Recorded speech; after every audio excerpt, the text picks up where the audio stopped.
everyone, welcome to Cloves kitchen. இன்னைக்கு நம்ம பார்க்க போகிறது சிம்பிள் அண்ட் டேஸ்டி வெஜ் நோம்பு கஞ்சி. இதுக்கு தேவையான இன்க்ரீடியன்ட்ஸ் பாஸ்மதி அரிசி, பாசிப்பருப்பு, கடலைப்பருப்பு 1.5 hour ஊற வச்சுருக்கேன். அப்புறம் கேரட், பீன்ஸ், இஞ்சி பூண்டு, பச்சை மிளகாய், வெங்காயம், பட்டை, கிராம்பு, ஏலக்காய், வெந்தயம், 1 கப் தேங்காய் பால் எடுத்திருக்கேன், தக்காளி, புதினா, மல்லி. Further ado, let's get into the video. பேனில் கீ அண்ட் ஆயில் எடுத்துக்கோங்க. கீ நல்லா மெல்ட் ஆகட்டும்.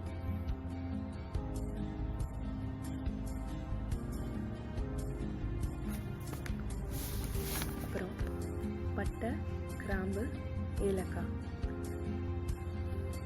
3 சேர்த்து ஸ்ப்ளட்டர் ஆனதும் வெந்தயம் சேர்த்துக்கணும். வெந்தயம் மெயின் இன்க்ரீடியன்ட்ஸ். அப்புறம் நான் ஒரு ஆனியன் சேர்த்துக்கிறேன். வெங்காயம் நல்லா கோல்டன் ப்ரௌன் ஆகிற வரைக்கும் வதக்கி விட்டுக்கோங்க. அப்புறம் பச்சை மிளகாய் காரத்துக்கு ஏற்றாப்புல நான் 4-5 பச்சை மிளகாய் எடுத்திருக்கேன். அப்புறம் இஞ்சி பூண்டு சேர்த்துக்கோங்க. இஞ்சி பூண்டு நல்லா ஃப்ளேவர் கொடுக்கும். 3 ஓரளவுக்கு வெந்ததுக்கப்புறம் நான் ஜிஞ்சர் கார்லிக் பேஸ்ட் சேர்த்துக்கிறேன். இது ஆப்ஷனல் தான், உங்களுக்கு வேணான்னா விட்டுறலாம். வெஜ் நோம்பு கஞ்சின்றதுனால நான் கேரட் அண்ட் பீன்ஸ் எடுத்திருக்கேன். உங்களுக்கு நான்வெஜ் தேவைன்னா நீங்கள் மட்டன் கூட ஆட் பண்ணிக்கலாம்.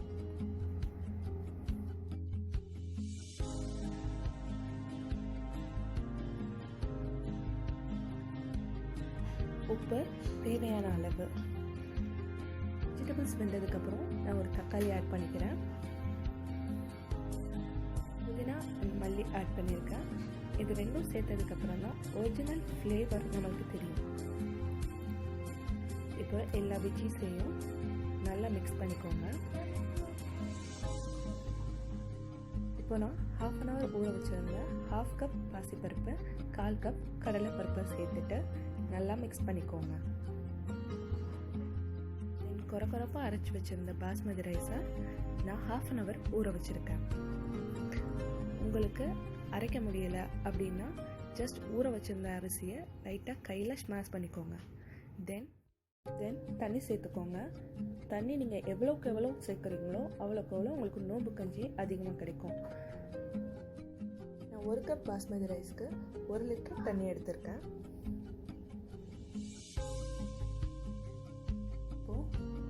நல்லா மிக்ஸ் பண்ணி எடுத்துட்டு நான் குக்கர் லிட்டை க்ளோஸ் பண்ணிடுறேன். ரைஸ் நல்லா மசியணும். ஸோ நான் 10 to 15 minutes லோ ஃப்ளேமில் வச்சு ஓப்பன் பண்ணுறேன்.